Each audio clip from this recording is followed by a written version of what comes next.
예루살렘에서 동남쪽으로 3km를 가면 베다니라는 마을이 있습니다. 베다니는 가난한 사람들이 모여 사는 아주 작은 마을입니다. 베다니에는 예수님의 의식주를 돌보는 3남매가 살고 있습니다. 3남매의 이름은 오라버니 나사로, 언니 마르다, 그리고 동생 마리아입니다. 그런데 두 남매의 오라버니 나사로가 병이 들었습니다. 나사로의 두 여동생은 심부름꾼을 예수님에게 보내 나사로가 병들었다 이렇게 소식을 전했습니다. 당시 예수님은 베레아에 계셨습니다. 그리고 베다니에서 베레아는 약 40km니까 우리식으로 계산하면 약 100리가 됩니다. 당시 성인이 부지런히 걸으면 하루길입니다. 예수님은 나사로가 병들었다는 소식을 듣고 이틀을 그곳에서 더 머물러 계셨습니다.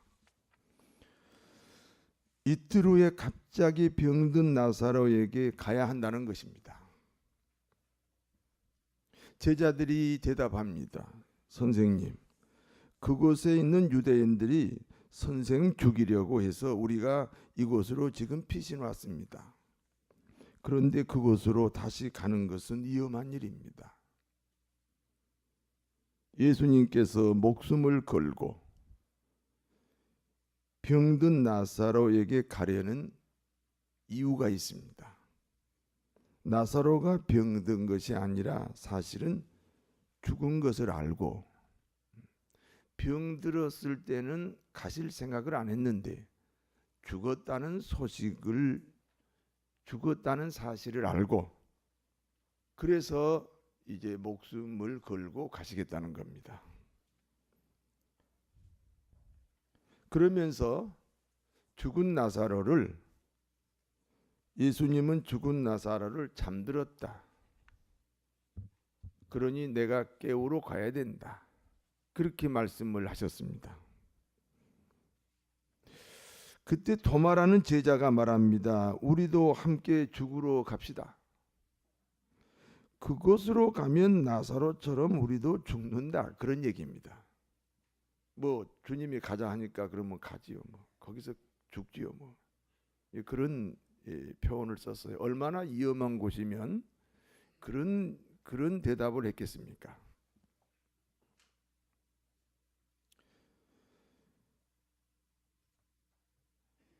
사실 위험한 곳이지요. 예수님 죽이려고 했기 때문에 부랴부랴 피나는 곳인데 다시 가자고 하니까. 왜요? 나사로 죽은 소식 때문입니다. 죽은 나사로를 향해 발걸음을 옮기십니다. 예수님께서 베다니에 도착해 보니까 나사로가 죽은 지 벌써 4일째가 됐습니다. 그러니까 심부름꾼이 나사로 병든 소식을 주님에게 전달하기 위해서 길을 떠날 때 나사로가 죽었어요. 주님에게 소식을 전달할 때는 이미 하루가 지나갔고 주님이 이틀을 더 계셨으니까 죽은 지 3일째고 주님이 돌아오는데 하루 걸렸으니까 죽은 지 4일째가 되는 겁니다.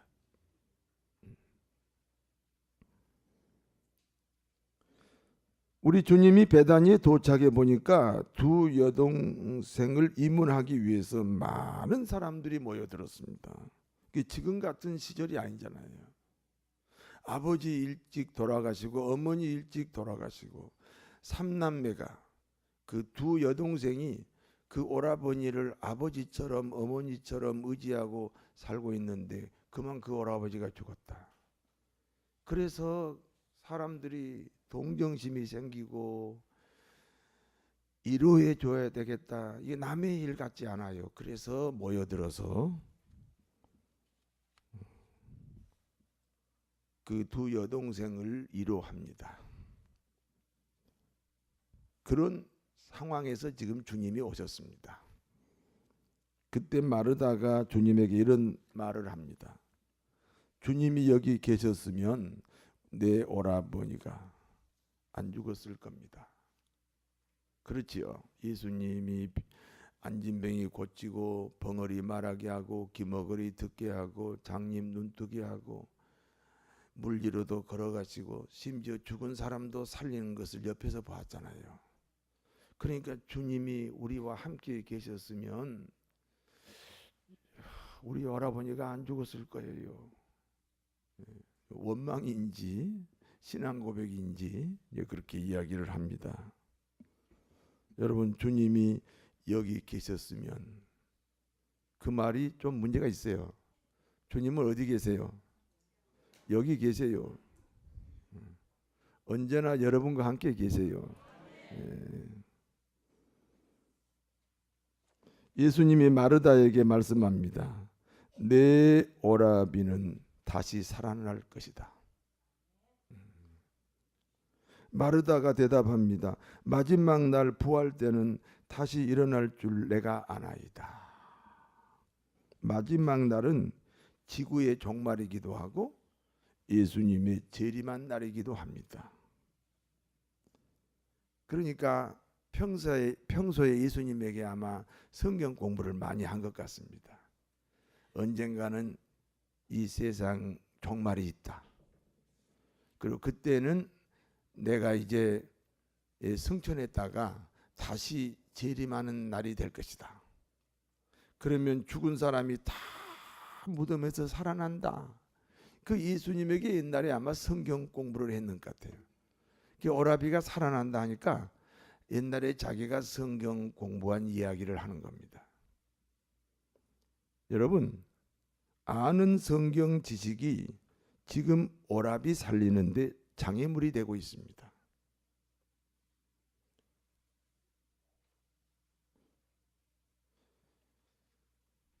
여러분이 알고 있는 신앙 지식이, 여러분이 겪고 있는 오래된 신앙 경험이 현재 주님의 역사를 가로막을 수 있다 하는 사실을 기억해야 됩니다.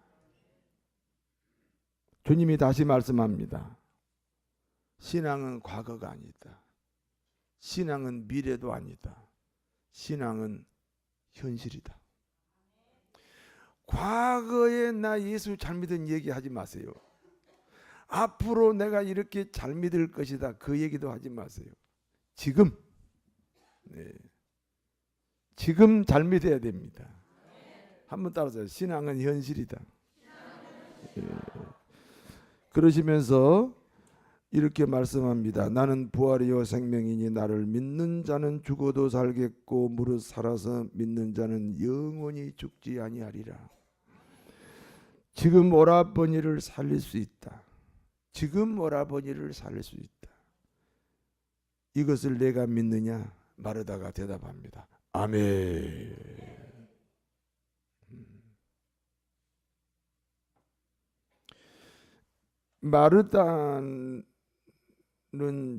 마르다를 만난 주님은 이번에는 동생 마리아를 찾습니다. 야, 마리아 어디 갔냐? 급히 마리아가 주님에게 왔습니다. 그런데 마리아가 오라버니 죽음 때문에 우는 겁니다. 주님은 마리아의 우는 모습을 보셨고, 주님은 나사로의 죽음을 슬퍼하는 유대인들을 보았습니다.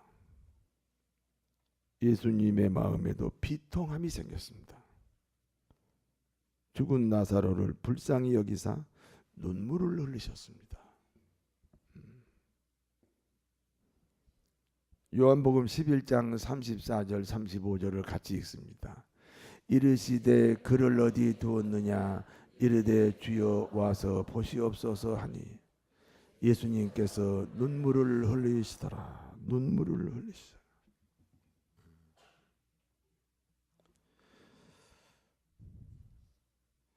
나사로의 무덤 앞에 수많은 사람들이 모였습니다. 예수님도 죽은 나사로의 무덤 앞에 서 계셨습니다. 그리고 그 죽음을 비통히 여기셨습니다. 주님이 말씀합니다. 무덤을 막고 있는 돌을 옮겨 놓으라. 그러니까 우리나라는 무덤이 땅을 깊이 파지요. 수직으로 파요. 수직으로. 그래가지고는 거기다 이제 그 죽은 분을 그 땅 속에다가 이렇게 관을 내리고, 그리고 사람들이 흙을 갖다가 덮어요. 사정없이 밟아버려요. 엄청나게 밟아버립니다. 그러니 혹시 살아날 수 있어요? 없어요. 근데 이스라엘의 무덤은 달라요. 이스라엘은 이게 땅 자체가 석회석이기 때문에 산소를 만나면 아주 단단해져요. 돌처럼 단단해집니다. 그리고 그 돌처럼 단단한 곳을 벗겨내면 그 다음부터는 아주 부드러운 흙이에요. 그래서 굴을 팝니다. 굴을 파는데 그게 이제 우리가 책상 서랍처럼 굴을 파고 거기다가 또 옆으로 또 굴을 파요. 책상 서랍을 생각하면 돼요. 그래서 여기는 아버지의 서랍이요, 무덤이요. 예, 여기는 어머니 서랍, 여기 나중에 아들 들어갈 서랍. 이렇게 해서 대개 가족 무덤이에요. 예. 그렇게 땅 속에 묻는 게 아니고 그냥 이렇게 서랍 같이 만들어서 거기다가 이렇게 쭉 밀어 엮는 거예요. 그럼 이제 입구는 이제 막아야 했잖아요. 그래서 입구는 큰 돌로 아무도 못 움직이게 입구를 돌로 막습니다. 예수님께서 말씀합니다. 무덤을 막고 있는 돌을 옮겨 놓으라. 돌이 옮겨져야 뭐 살아나도 걸어 나오잖아요. 여러분의 인생에 하나님이 아무리 축복을 해도 그 축복을 관리할 수 없도록 돌이 막고 있어요. 오늘 그 돌을 옮겨야 돼요. 예.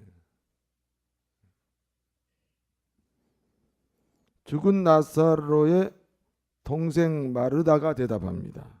주님, 죽은 지 하루 이틀 사흘 나흘 됐습니다. 무덤에서는 막 썩은 냄새가 납니다. 그 돌 옮겨서 무슨 의미가 있겠습니까? 이런 이제 마르다의 질문이죠. 주님이 다시 말씀합니다. 내 말을 내가 믿으면 하나님의 영광을 보게 된다. 사람들이 주님 말씀에 순종하여 무덤 입구를 막고 있는 돌을 옮겼습니다. 여러분 인생에 하나님은 축복하시는 하나님이에요. 근데 그 돌 때문에 축복을 받은 것 같은데 손에 쥐는 건 없어요. 그 장애물 돌을 옮기세요. 무덤 입구를 막고 있는 돌을 옮겼습니다. 돌이 옮겨진 것을 보신 주님이 하나님께 기도합니다. 전능하신 하나님, 하나님은 항상 내 기도를 들으시나이다. 하나님께서 내 기도를 들으시고 응답해야 하는 이유가 있습니다. 여기 수많은 사람들이 구원을 받아야 됩니다. 여기 수많은 사람들이 예수 믿고 하나님 자녀가 되어야 합니다. 여기 수많은 사람들이 죽은 나사로가 살아나는 것을 보면 마음을 바꾸어 예수 믿고 지옥으로 가는 영혼들이 천국으로 방향을 바꾸게 될 것입니다. 하나님 응답해 주옵소서. 여러분, 모든 기적의 목적은 기적 자체에 있지 않습니다. 영혼 구원에 있습니다.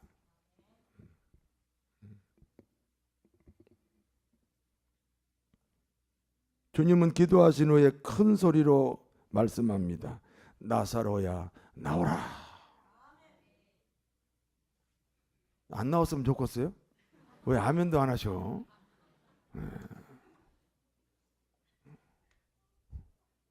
내가 30년 전에 목회를 시작했는데 그때는 아멘 소리라 일 안 했는데 세월이 30년 세월에 인심이 참 변했군요. 다시 할까요? 나사로야 나오라. 네.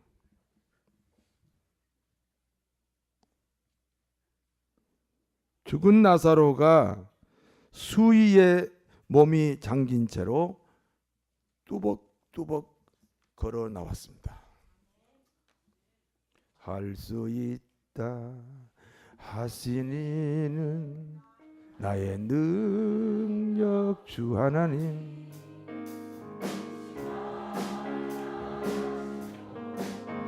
물결위를 걸으라 하시니 할 수 있다 하신 주, 할 수 있다 하신 주. 믿음만이 능력이라 하시니 믿음만이 능력이라 하시네.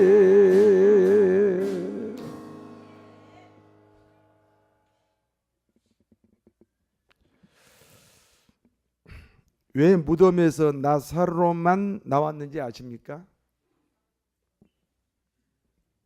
나사로야 나오라 했기 때문입니다.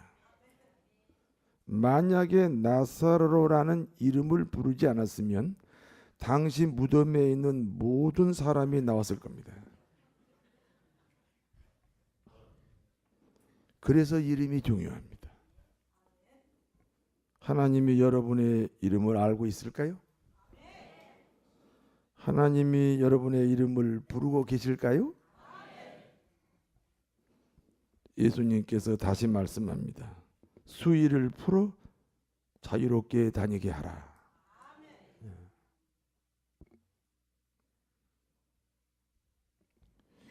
사람들이 나사로 몸을 칭칭 감고 있는 수의를 풀어버렸습니다. 사람이 다 죽으면 수의를 입혀요. 이스라엘은 그 수의가 아니고 이렇게 큰 천을 온 몸을 막 칭칭칭칭칭 감아요. 그래서 그 수의를 안 풀면 걸음도 잘 못 걸어요. 근데 우리나라 수의는 무지막지해요. 걷기는 뭘 걸어, 입도 꽉 막아가지고 전부 다 쏴버리는 건데. 그래서 살아나도 우리나라 같은 경우는 소용이 없어요. 막 양 다리를 묶고 팔로 묶어버리고.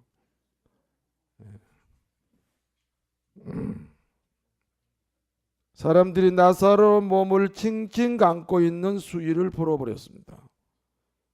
죽음이라는 보승줄을 풀어버렸습니다. 질병의 보승줄, 가난의 보승줄, 실패의 보승줄, 교통사고의 보승줄, 알코올 중독, 마약 중독, 폭력 중독, 도박 중독, 게임 중독의 보승줄, 우울증, 조울증, 정신질환의 보승줄, 부정적이고 수동적이고 의타적이고 소극적인 성격의 보승줄. 나사로를 묶었던 수의가 풀어지듯 사랑하는 성도 여러분의 꽁꽁 묶고 있는 이 저주의 보승줄이 이 시간 완전히 풀어져야 할 줄로 믿습니다. 오늘 본문이 주는 교훈입니다. 첫 번째, 절대 긍정의 교훈이에요. 절대 긍정의 교훈. 자, 나사로 죽음 때문에 인근 각처에서 수많은 사람들이 모였습니다. 슬퍼합니다. 발을 동동 구릅니다. 가슴을 치고 웁니다. 그와 같은 동정이 전혀 도움이 되지 않습니다. 그와 같은 인정이 오히려 죽음을 고정시킬 뿐입니다. 여러분 수넴 여인 이야기 아세요? 엘리사가 그 당시 이제 이스라엘의 담임 목사잖아요. 그 엘리사가 이제 수네 목회를 해요. 그러면 꼭 수넴이라는 지역을 지나갑니다. 얼마나 고달프겠어요. 그 수넴 여인이 자기 집에다 특별히 방 하나를, 엘리사만 사용하는 방 하나를 만들고 거기서 기거하게 하시고 거기서 의식주 문제 해결해 드리고 그렇게 엘리사를 도와줬어요. 그러니까 엘리사가 너무 고맙지. 그래서 어떻게 축복할까 하다 보니까 그 집에 자식이 없는 거예요.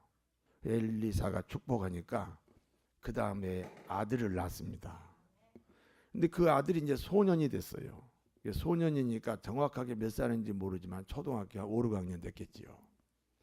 그런데 어느 날 아이고 머리야 아이고 머리야 하더니 죽어버렸어요. 어머니가 급히 엘리사를 찾아갑니다. 죽은 아들을 엘리사 침상에 눕혀놓고 엘리사를 찾아가니까 남편이 이렇게 말합니다. 아니 안식일도 아니고 초하루도 아닌데, 이제 우리로 해석할게요. 아니 오늘 주일도 아니고 그리고 그 이제 월사개배도 아닌데 아니 엘리사를 선지자를 왜 찾아가냐. 그때 그 수넴 여인이 남편에게 아무 말도 하지 않습니다. 여보 아들이 죽었잖아. 그러면 그 죽음이라는 사실이 못이 돼서 그 집안에 박혀버립니다. 그래서 말을 안 합니다. 아니 자기 남편인데, 남편에게도 아들인데 아들 죽은 것을 말하지 않습니다. 우리는 불행한 일은 가능하면 말하지 말고 기도해야 됩니다. 그래서 수넴 여인이 입을 딱 닫고 죽었다 죽었다 죽었다라고 한번 그 말을 뱉어버리면 그 집안에 아들의 죽음이 못이 돼서 박혀버려요. 그래서 말하지 않습니다. 그리고 엘리사에게 찾아가서 엘리사를 모시고 와서 그리고 엘리사의 기도를 통해서 그 아들이 살아납니다. 우리는 어쩌면 불행한 일에 대해서는 얼마나 말씀들을 많이 하시는지, 그러니까 연속해서 불행한 일이 생겨요. 따라서 하세요. 부정한 일은 못이 되게 하지 말고 행복한 일이 못이 되게 하자.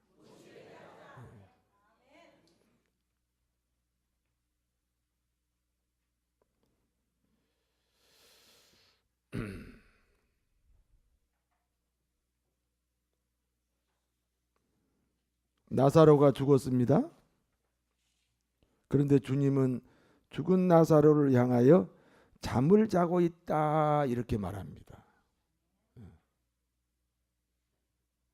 자는 사람은 흔들면 일어납니다. 큰 문제를 작게 보자. 복잡한 문제를 단순하게 보자. 어려운 문제를 쉽게 보자.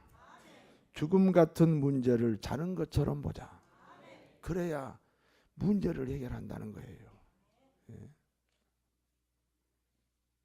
주님이 죽은 것을 몰라서 잔다 잔다 그러셔요? 죽었다 한 번 그 말이 나오면 한 번 못이 박혀요. 2번, 10번 얘기하면 계속해서 그 죽음이라는 불행이 그 집안에 깊이 깊이 뿌리 내려요. 그래서 잔다 그랬어요.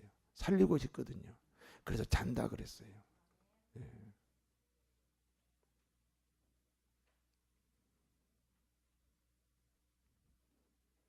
주님이 죽은 나사로를 잔다라고 말씀했기 때문에 살린 것은 아닙니다. 주님은 불가능이 없는 분이기 때문에 죽은 나사로를 살렸습니다. 죽은 사람을 살리는 주님의 마음, 죽은 사람을 살리는 주님의 언어, 죽은 사람을 살리는 주님의 태도를 본받자. 우리 인생의 죽음 같은 문제를 주님이 잠자는 것처럼. 아니 그렇잖아요. 다른 사람과 주님의 다른 점이 뭐예요? 다른 사람은 죽었다 죽었다 죽었다 죽었다 슬프다 슬프다 슬프다 슬프다. 주님은 잠잔다. 깨우러 가자. 그래서 그분이 살릴 수 있었습니다. 여러분의 인생의 행복, 여러분 인생이 행복하시기를 원하십니까? 그러면 언어를 바꾸셔야 돼요. 물론 마음도 바꿔야 되지만 마음이 언어에서 오니까. 옆에 사람 인사해 봐요. 당신은 잘 됩니다 해봐요. 잘 돼요. 가끔 저 배 아픈 사람 있어요. 왜요? 사촌이 땅 샀거든요. 그러면 땅 못 사요.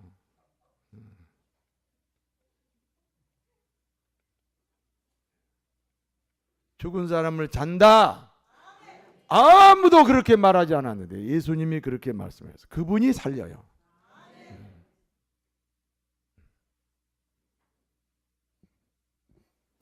우리 인생의 죽음 같은 문제를 주님이 잠자는 것처럼 깨워 살립니다.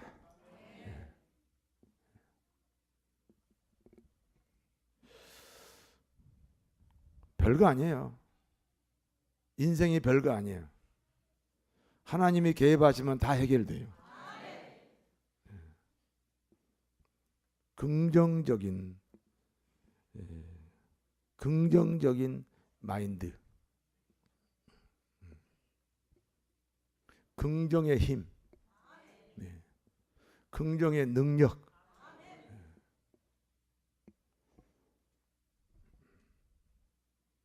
죽은 사람을 잔다라고 하면 얼마나 문제를 작게, 얼마나 문제를 쉽게 봤어요. 그러니까 쉽게 해결된다니까. 그 주님의 그 언어와 주님의 마음, 주님의 태도를 본받게 되시기를 바랍니다. 두 번째입니다. 주님에게 희소식은 우리의 병든 소식이 아니라 우리 죽음의 소식입니다.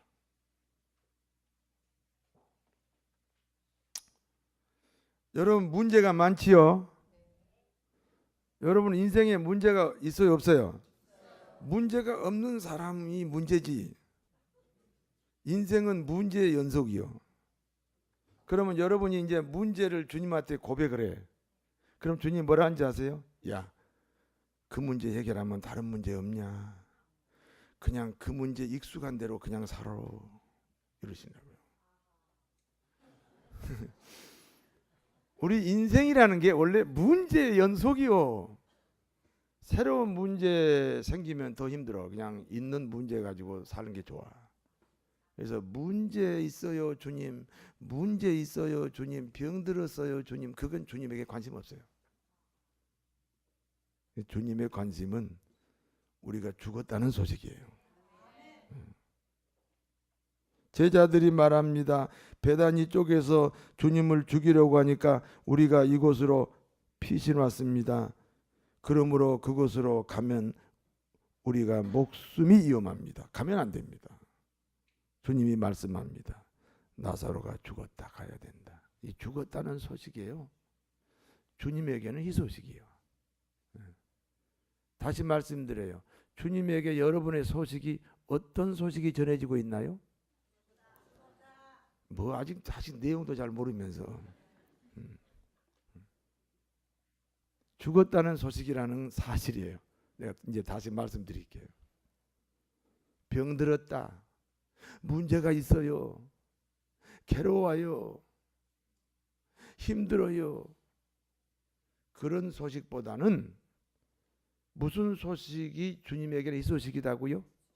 죽었다. 암흑의 권사 죽었다. 암흑의 장로 죽었다. 금포교회 이후에 목사가 죽었대. 그 소식이 주님에게는 놀라운 이 소식이 목숨 걸고 오셔요. 네.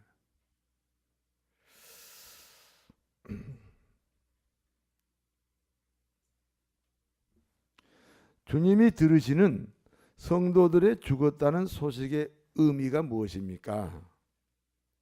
여러분, 신앙이란 하나님의 통치가 신앙이에요. 엄격히 말하면 오늘 이 예배가 신앙이 아니고 하나님이 나를 통치한다. 하나님이 내 인생의 주인이다. 하나님이 내 인생의 결정권자다. 그걸 토탈 하나님이 나를 통치하신다. 이게 신앙이에요. 여러분이 왜 예배당에 왔어요? 이렇게 좋은 날씨에.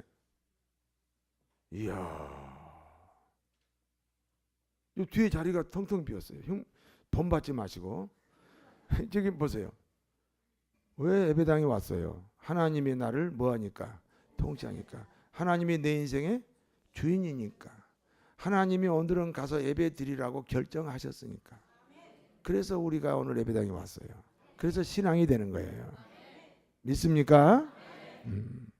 신앙이란 하나님의 통치가 신앙이에요.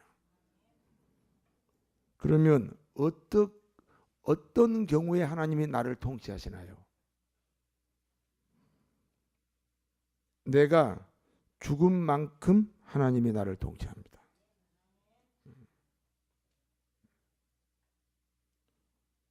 이해가 되세요?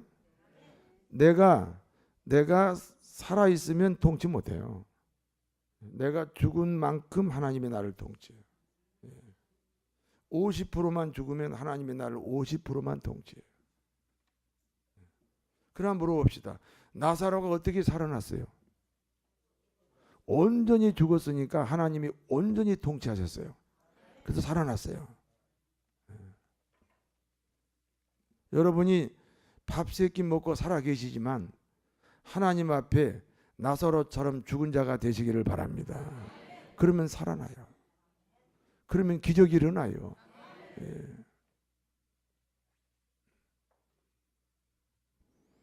옆에 사람한테 물어봐요. 하나님 앞에 살아 있어, 죽어 있어 물어봐.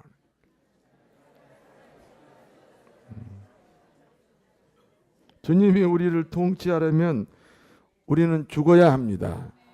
그러므로 하나님의 통치와, 잘 들으세요.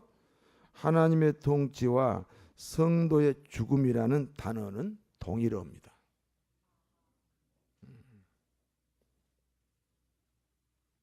죽은 만큼 통치하는 거예요. 아니 무슨 저 세상에서 죽으라는 얘기가 아니잖아요.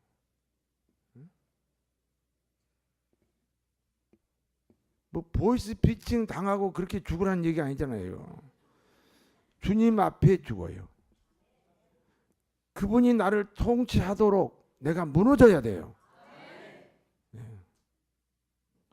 죽으면 산다. 하나님이 통치하면 병 고친다. 하나님이 통치하면 성공할 수 있다. 그러니까 그 통치의 프로테지에 맞는 응답이 와요. 40일 금식을 해봤는데 한 일주일 하면 낫는 병이 있고 한 보름쯤 하니까 낫는 병이 있고, 일본에서 온 목사가 39일이 됐는데 치질이 아직도 안 빠졌대요. 자기는 치질 고치려고 금식하는데 그러면서 포기하고 아주 절망하더라고. 근데 40일 아침에 막 소리 지르고 돌아다녀요. 할렐루야. 그래서 왜?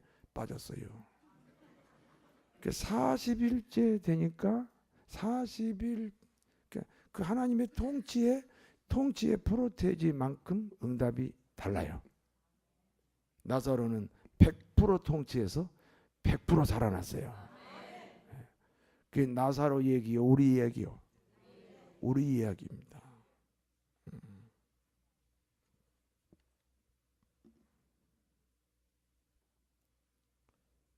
나사로처럼 우리 죽음의 소식이 주님에게 들려지시기를 바랍니다. 죽음 같은 문제를 잠자는 것처럼, 죽음 같은 문제를 잠자는 것처럼 보는 긍정 마인드와 하나님이 통치하실 수 있도록 죽음의 소식이 주님에게 들리게 하여 하나님의 풍성한 복이 넘치시기를 진심으로 축원합니다. 기도하겠습니다. 하나님, 나사로 이야기가 아닙니다. 우리 이야기입니다. 나사로 소식이 우리 소식이 되어서 주님이 나를 온전히 통치할 수 있도록 성령이여 이 시간 우리를 주장하여 주옵소서. 예수님 이름으로 기도하옵나이다.